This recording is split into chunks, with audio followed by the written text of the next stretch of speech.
What is up, guys? So I was actually giving my opinion about some of my favorite Xiaomi budget devices and which one I like for which reason. So let's go ahead and get started with my top 5. Now the cheapest phone on this list is the Redmi Note 8. So this is actually an amazing phone for the price. So brand new, you can get this phone for around 170, 180 on Amazon. All links will be down below, and I think that's just pretty impressive for what you're getting. So you're actually getting a glass back on this phone, which is really nice. So it has a really nice heavy design to it, and it's something that I really like. It's not glass and metal, it does have a plastic frame, but when I say that this feels extremely premium for a phone that's actually under 200 bucks, that is just very impressive.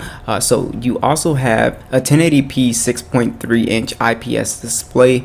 It is a pretty nice display. It gets pretty bright as well. It's 409 for the PPI, so a pretty sharp display as well, and that's one of my favorite things about this phone. A lot of phones kind of cut around the display. You might see like a 720p plus display. This has a full 1080p display, and it's really awesome with the little water drop notch. Has some pretty nice thin bezels on here as well. So I just really love the design on this phone, and the display is just really awesome too. So out of the box, you'll get Android 9. This will get Android 10. It does have the latest version of MIUI 11.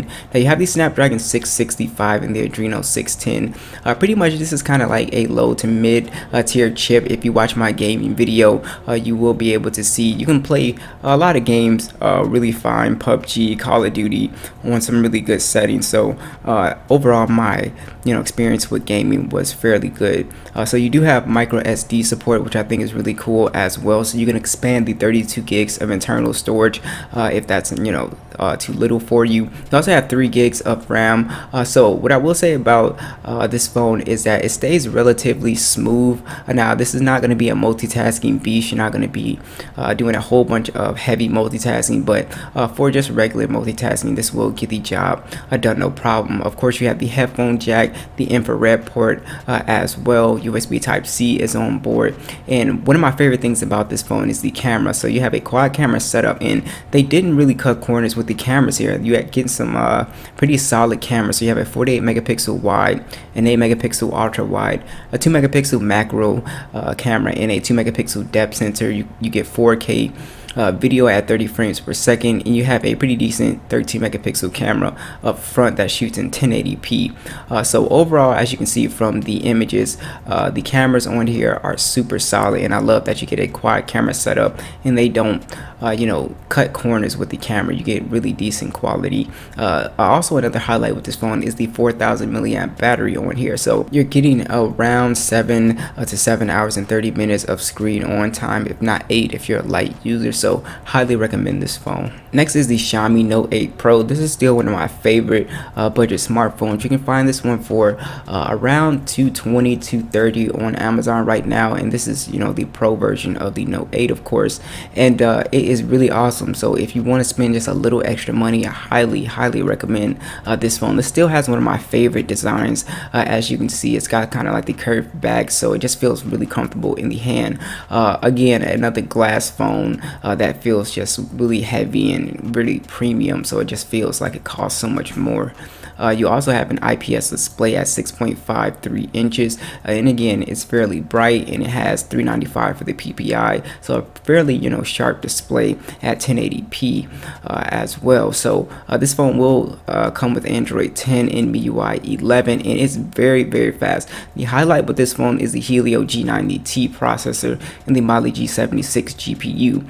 If you watch my gaming test, you can play pretty much most games on high, from PUBG to Fortnite to Call of Duty. You can pretty much play all these games on high settings, which I think is just really awesome. You also have micro SD support, as well as 64 gigs of internal storage and 6 gigs of RAM, so you could be a little bit more intensive when it comes to multitasking and stuff like that. You also have a headphone jack, of course, NFC, as well as the infrared port, which is really awesome. The fingerprint scanner on the back is very fast as well. Another highlight with this phone is the camera. So you have the same quad quad camera setup. The cameras on here are just better than the Note 8. You just get much more detail. So you have a 64 megapixel wide, 8 megapixel ultra wide, 2 megapixel macro, and a 2 megapixel depth sensor. You also get 4K video at 30 frames per second, and you also have a 20 megapixel selfie camera that shoots in 1080p. You also have a bigger battery at 4,500 milliamps, so you can squeeze around 8 hours of screen on time out of here. Again, if you're a light user, at least 8 hours and 30 minutes of screen on time, which is fairly good. Next is going to be the Mi 9T. So this is probably one of my favorite phones on the list. Most definitely, it comes in at around 270 to 80, and this is just an awesome phone. So you have a premium design. It's a glass and aluminum frame on here. It just feels super solid in the hand. Definitely feels like any other $500, $600 phone. The standout feature with this one is the AMOLED display. So you have a full screen, no notch AMOLED display. It's a 1080p display, 403 for the PPI. It's just a beautiful display. The colors are really vibrant. The screen is bright, and like I said, if you're into media consumption, watching videos, it's just a beautiful display to have. And you don't have a curve like on like a 7 Pro. It's just a flat display, which is something that I appreciate. This phone does have Android 10 with MIUI 11. You have the Snapdragon 730 and Adreno 618. You can definitely do gaming on here, no problem. And like I said, gaming without a intrusion like a punch hole or a notch is just really an immersive experience. So I just really love gaming on this phone. You do not have expandable storage, which is kind of weird that they did that with this phone, but you do have 64 gigs of internal storage. But again, I've always thought that was strange. You do have 6 gigs of RAM. You do have the headphone jack, of course. You also have NFC on here as well. You don't have the infrared port, unfortunately, but you do have a built-in fingerprint scanner in the display, and it's actually pretty fast. One of the faster ones that I play with. So you also have a pretty good camera system. You have a triple camera setup. It's a 48 megapixel wide, 8 megapixel telephoto, 13 megapixel ultra wide, and you also have a 4K video recording as well. The selfie camera does pop up, which I think is really cool, and it actually lights up red, which is awesome. It's a 20 megapixel camera, and it's good quality as well. Overall, the camera's dynamic range, color, everything is pretty solid on this phone. You can even install Gcam to get even better shots. This phone does an exceptional job at battery life. So you have a 4,000 milliamp battery with 18 watt fast charging. You can easily get 8 hours and 30 minutes, if not 9 if you're just a very light user. So this is just an excellent battery phone as well. Next is the Redmi 9S. You can find this for, again, around $220 on Amazon, and this is a super solid phone. Again, another glass back phone, so just love that Redmi does that instead of plastic. I think it's just really awesome. This actually has a water repellent coating, but I wouldn't get it wet. You have an IPS display. It's a big display at 6.67 inches, just a massive display. You also have the little punch hole, which I think is better than the notch. Most definitely. It's a 1080p 395. The display on here is perfectly fine. I've never really had any issues with it. So you do get Android 10 out of the box with MIUI 11. This has the Snapdragon 720G processor and the Adreno 618 GPU, which most definitely fine for gaming. Again, it's not as powerful as the Helio G90T, but you will be able to do most things. Bouncing in and out of social media apps is fine. The phone is fast enough. You can do gaming at pretty much like medium settings. So this is overall, it's a pretty solid performer. But if you want something that's just really powerful at all high, do look at that Note 8 Pro. But you have micro SD support, 64 gigs of storage, 4 gigs of RAM as well. You also have the headphone jack, of course, and this one does not have NFC, which is kind of a bummer. You do still have the infrared port. You have a quad camera setup, a 48 megapixel wide, 8 megapixel ultra wide, a 5 megapixel macro, and a 2 megapixel depth sensor. You have 4K video, 16 megapixel selfie camera, shoots in 1080p.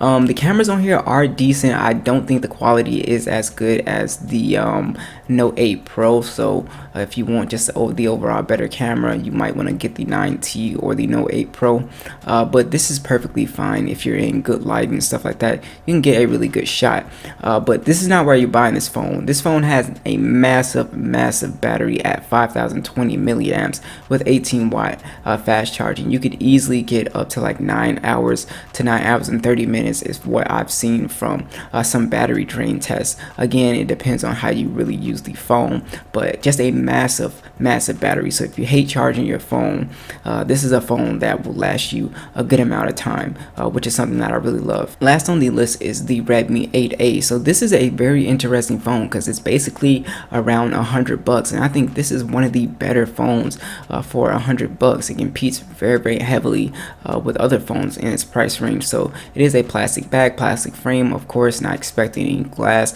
It's actually water repellent coating, which is actually really nice. It has a 6.22-inch display, which is a pretty decent size display. It's an IPS LCD. It's a 720p display, 270 for the PPI. Have a little water drop notch. For $100, I'm definitely not complaining. It could be a TFT display, which I'm not a huge fan of. This does have Android 9 with MIUI 11 out of the box. The Snapdragon 439 Adreno 505. Okay, so this is like a low tier chip, so you're not going to be doing like super heavy gaming. You're going to be doing like low to medium gaming, depending on which game you play. But again, this is not going to be like, I want to stress that this is not like one of those phones you're going hard on. So you do have micro SD support, 32 gigs of storage and 2 gigs of RAM. So this phone is good for just doing basic things, watching YouTube videos, scrolling Instagram, Twitter. That's what this phone is going to excel at. You do have a single 12 megapixel camera, 1080p, and 8 megapixel selfie camera, also shoots in 1080p. Again, for a quick snap and some good lighting, you can get a good photo. You also have the headphone jack on here, no NFC, no infrared port. Of course, the highlight with this phone is the 5000 milliamp battery. That is crazy on a device that has, you know, a 720p display. Nuts. So I've seen this phone go for 10 hours of screen on time, and there's one drain test where he did 12 hours of screen on time, and he was mostly playing a lot of games. So that is absolutely nuts. So if you want something that's really extreme on battery life, like a backup phone, this is a phone you're going to be looking at. Even a main phone, this would be decent if you're just doing light stuff. So thanks for watching. I will catch you guys in the next one.